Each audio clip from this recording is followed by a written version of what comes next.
हर साल लाखों aspirant UPSC civil services exams में अपीयर होते हैं। उनमें से कुछ ही हजार जो हैं वो प्रीलिम्स क्वालिफाई करके मेंस लिखने का मौका मिलता है।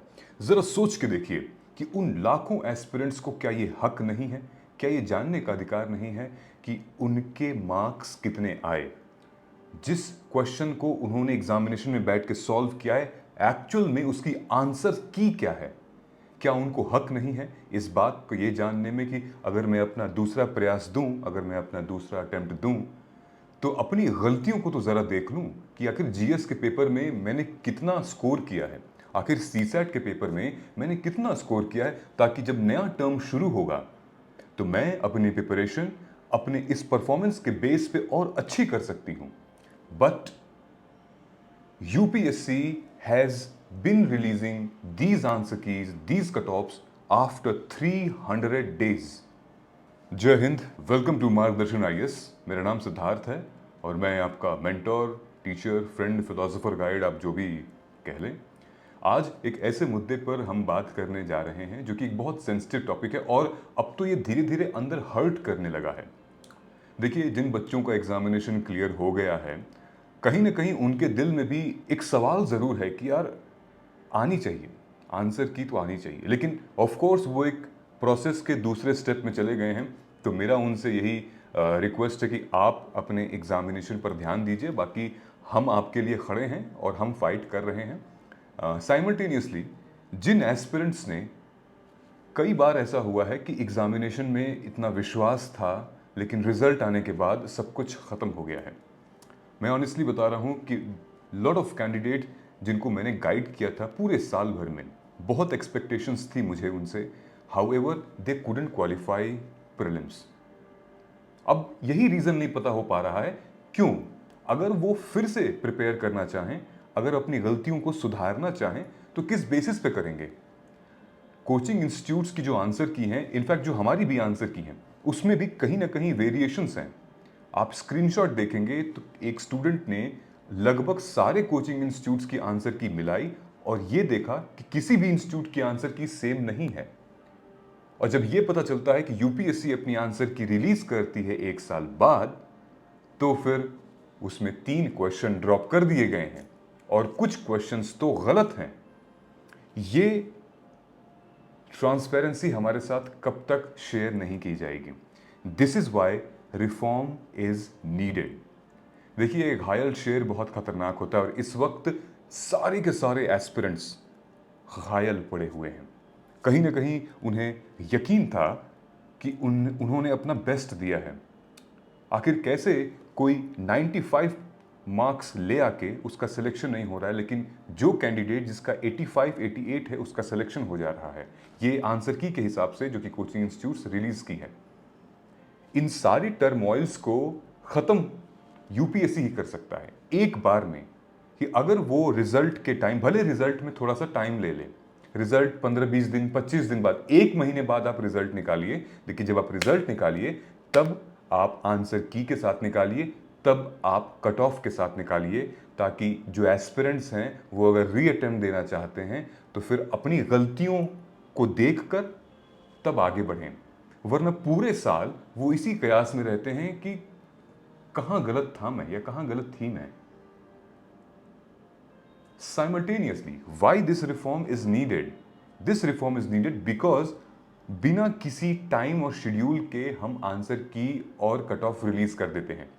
इस बार मुझे इतना बुरा लगा, 21 मई को इन लोगों ने आंसर की रिलीज की, कट ऑफ रिलीज किया। क्या जरूरत थी उस टाइम पे कट ऑफ रिलीज करने की।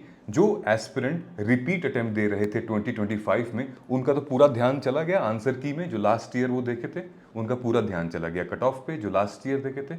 अब उनका 1-2 दिन खराब और 25 मई को हमारा एग्जामिनेशन है।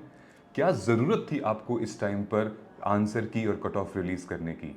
क्या हम पहले 6 महीने नहीं रिलीज कर सकते थे, या फिर हम एग्जाम के बाद नहीं रिलीज कर सकते थे।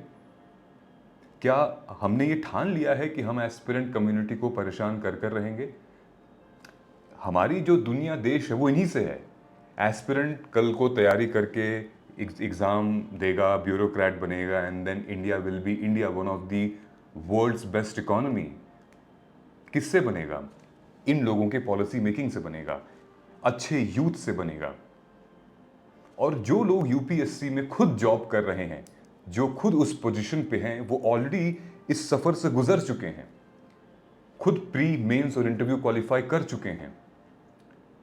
और फिर अजीब सा लगता है ये बोलना कि जिस एग्जामिनेशन में एक पेपर है एथिक्स, एथिक्स का पेपर जो एग्जाम कंडक्ट करा रही है, उस एग्जाम कंडक्ट कराने वाली बॉडी को खुद एथिक्स के ऊपर डाउट लग रहा है हमें कि आप प्रोबिटी इन गवर्नेंस और एक इमोशनल इंटेलिजेंस वाला जो वैल्यू सिस्टम है वो हम नहीं बना पा रहे हैं। मैंने खुद लिंक्डइन पर अप्रोच किया है यूपीएससी के चेयरमैन अजय सर को। मैंने खुद ट्विटर पे एक ट्रेंड चलाने की कोशिश की है regarding the UPSC result and why we need this reform because of these such things. Now इसके अलावा भी कुछ रिफॉर्म्स की जरूरत है, जैसे कि ऑप्शनल। ऑप्शनल एक बहुत बड़ा बर्डन है। हालांकि जो एस्पिरेंट्स हैं वो बहुत तैयारी करते हैं, पढ़ते हैं, हम पढ़ाते हैं, बट ऑप्शनल इज बर्डन और वो कहीं पे हमारे प्रोसेस में कहीं फ्रूटफुल नहीं होने वाला है, किसी किसी को छोड़ के। लेकिन क्या ज़रूरत है हमें ऐसे सब्जेक्ट को वो भी ऑप्शनल रखने की? क्या हम उसी पेपर को बढ़ा सकते हैं? फॉर एग्जाम्पल जैसे उत्तर प्रदेश ने अपने ऑप्शनल को हटा के 2 कंपलसरी पेपर डाल दिए हैं, वो भी स्टेट स्पेसिफिक। क्या हम यानी कि यूपीएससी ऑप्शनल को हटा के क्या कोई ऐसा जनरल पेपर नहीं ले आ सकती है जो कि अभी आज के मॉडर्न टाइम पे वो बहुत बड़ा डिमांड है, नीड है उस स्टडी को? रिलेशनशिप्स एथिक हो गया, यूथ एम्पावरमेंट हो गया है, देन आर्टिफिशियल इंटेलिजेंस हो गया। There are so many things, public private partnership हो रही है, ग्लोबल पॉलिसीज हो रही है, बिकॉज इंडिया अब काफ़ी तेजी से आगे बढ़ रहा है, which means we are the 4th largest global economy and soon in the next 10-15 year we might see in the top 3। तो हमें उस चीज़ के हिसाब से क्या हम अपने पेपर्स को ऐसे सेग्रीगेट नहीं कर सकते हैं? एक एग्जाम्पल मैं आपको देता हूं। मध्य प्रदेश के हाई कोर्ट ने यह बताया था, यूपीएससी को डायरेक्ट किया था कि आप ईडब्ल्यूएस रिजर्वेशन में एज अटेम्प्ट की रिलैक्सेशन दीजिए, आप एज रिलैक्सेशन दीजिए, अटेम्प्ट रिलैक्सेशन दीजिए, लेकिन यूपीएससी ने साफ साफ मना कर दिया। वाई? इफ अगर ये कॉन्स्टिट्यूशनल अमेंडमेंट एक्ट से हमारे पास ईडब्ल्यूएस के क्राइटेरिया आया है, तो हमारे पास नंबर ऑफ अटेम्प्ट में भी तो इसकी गुंजाइश होनी चाहिए, जैसे कि ओबीसी, एससी, एसटी है। लेकिन यूपीएससी ने साफ साफ मना कर दिया। ये भेदभाव क्यों? सिर्फ एक पूजा खेड़कर के इशू को निकला और फिर यूपीएससी ने पूरा का पूरा एप्लीकेशन प्रोसेस को चेंज कर दिया। पूजा खेड़कर के इशू को यूपीएससी ने बहुत सीरियसली लिया and then UPSC has released multiple statements and then पूरा एप्लीकेशन प्रोसेस अब नया बन चुका है, नया ऑनलाइन एप्लीकेशन पोर्टल आ चुका है, एक छोटे से इंसिडेंट से। सो ये भी तो एक इंसिडेंट है ना। And we all know UPSC has eyes and ears. You know, जब मैंने अजय सर को रिक्वेस्ट भेजा लिंक्डइन पे और उनको ईमेल किया, तो मुझे एक बहुत हैरानी वाली चीज़ दिखी। अगर आप स्क्रीनशॉट देखेंगे, उसमें Ajay sir was a defence secretary back in those days. उन्होंने डिफेंस के रिफॉर्म्स के ऊपर एक बड़ा सा आर्टिकल लिखा है। हम उम्मीद कर सकते हैं कि he is now the chairman of the mighty UPSC. I think उनके रहने में ये रिफॉर्म जरूर होगा और हम ये कामना करते हैं उस चीज़ की। यूपीएससी एक बहुत ही ज़्यादा रेप्यूटेड एंड रिस्पेक्टेबल बॉडी है, जो कि हमारे कॉन्स्टिट्यूशनल बॉडी है भारत के संविधान की, और हमें प्राउड है ऐसी बॉडी पे। भारत को बहुत कुछ दिया है यूपीएससी ने और अभी भी दे ही रही है। लेकिन as a responsible citizen, as a mentor of many thousand aspirants, this is their voice, not my voice. Through this platform, we wanted to say that we need UPSC reform. We need a big reform in this cycle, क्योंकि परिवर्तन तो प्रकृति का नियम है और हमने परिवर्तन देखा है 2011 में, 2013 में, जब पूरा का पूरा सिलेबस चेंज हुआ था। अब वो टाइम आ चुका है। अब मॉडर्न ज़माना है, बच्चे अवेयर हो चुके हैं, सोशल मीडिया का टाइम है। इनफैक्ट हमारे former governor D Subba Rao साहब ने, याद है बचपन में हम वो नोट पे उन्हीं का नाम हुआ करता था और बहुत नॉस्टैल्जिया हुआ जब उन्होंने लिखा कि यूपीएससी 2.0 जैसा रिफॉर्म आना चाहिए और 100% आना चाहिए। लेकिन उन्होंने जो ये कहा, उन्होंने कहा कि आपको एज लिमिट कम करनी पड़ेगी। एज लिमिट 21 से 24 रखिए और नंबर ऑफ अटेम्प्ट 2 रखिए। उन्होंने ये भी कहा है कि आप टीयर 1 तो आप इस सिविल सर्विसेज एग्जामिनेशन के साथ आप करो ही, टीयर 2 भी करो आप, कि लगभग जो मिड एज के ग्रुप, लाइक 41 से बियॉन्ड एज ग्रुप है, वहां पर भी आप एक यूपीएससी का एग्जाम रखिए, ताकि ब्रॉड फ्रेमवर्क और ब्रॉड डायमेंशन से लोग जाएं और वहां पर एक और मौका मिलेगा। ये वाला सुझाव भी इनका काफी अच्छा लगा है। देश दुनिया से लोग काफी अलग अलग सुझाव दे रहे हैं यूपीएससी को, and we all know that UPSC is listening because UPSC has its eyes and ears as well. So हमारी इस वीडियो के माध्यम से यही दरखास्त रहेगी कि प्लीज आप इन बच्चों की जिंदगी और इन बच्चों के पैसों, इन बच्चों की मेहनत से ना खिलवाड़ करें, क्योंकि बड़ी मुश्किल से ये एक उम्मीद और आरजू लेकर आते हैं, आपकी तरफ देखते हैं, क्योंकि आप एक ट्रांसपेरेंट ऑर्गेनाइजेशन। रिसेंटली हमने कुछ मतलब एक अफवाह भी यही सुनी है कि शायद कोई आंसर निकला है, जो रिजल्ट निकला है उसमें कई सारे ट्रिपलेट्स दिखे हुए हैं कि ये एक ही सेंटर से इतने सिलेक्शंस हो रहे हैं। मैं उम्मीद यही करता हूं कि ये शायद गलत हो, क्योंकि आप एक बहुत ही रिस्पेक्टेबल ऑर्गेनाइजेशन है, शायद आपके यहाँ पे कोई चीटिंग या फिर कोई कॉपी लीक नहीं होता है, लेकिन इन चीज़ों पे हम ये चाहते हैं कि आप प्लीज़ इन पे रिफॉर्म करें। देखिए, सवाल पूछना गलत नहीं है, लेकिन खामोश रहना ये सबसे बड़ा अत्याचार है, और खामोश कर देना सबसे बड़ा अत्याचार है।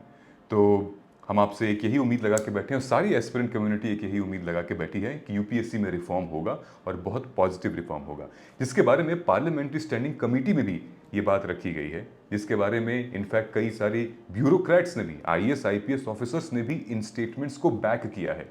तो मेरी आपसे यही रिक्वेस्ट है कि इस यूपीएससी के प्योर और सबसे ऑथेंटिक ऑर्गेनाइजेशन की इज्जत को बनाए रखने के लिए आई वुड सिंसियरली रिक्वेस्ट कि reform is needed, and a positive reform is needed, and that is it. Thank you so much. अगर वीडियो आपको अच्छा लगा है तो please share this video as much as possible and comment your views, so that anybody even from 1% of the organization from the UPSC watches this video, ताकि उनके पास ये message चला जाए, कमेंट की यहाँ पे ढेर सारी लाइन लग जाए, और about the reform is needed. एक और रिक्वेस्ट है, जितने भी एस्पिरेंट हमें देख रहे हैं, आप अपना ज़्यादातर टाइम पढ़ाई में भी लगाइए। आई एम श्योर आपकी भी ये फाइट है और आप लड़ेंगे, हम हैं आपके साथ इस पूरे के पूरे फाइट में, लेकिन आप अपनी पढ़ाई से पीछे मत हटिए, आप सब कुछ छोड़ के मत इस पे आइए। हम लोग हैं, आपकी आवाज़ बनकर यहाँ खड़े रहेंगे, लेकिन आप पढ़ाई करिए। आप प्री मेंस या इंटरव्यू जिस फेज़ में आप हैं, उस फेज़ को निभाते रहिए, पढ़ाई मन से करते रहिए, क्योंकि आप ही तो हैं आगे जाके ब्यूरोक्रेसी में जाके इस सिस्टम को बदलेंगे। अगर आप ही पीछे हट गए तो फिर कैसे होगा। मुझे पूरा भरोसा है, मुझे पूरा गर्व है आपके इस शिद्दत पे। आप ज़रूर एक दिन यूपीएससी क्रैक करेंगे या करेंगी, and we are proud of you. Thank you so much. जय हिंद।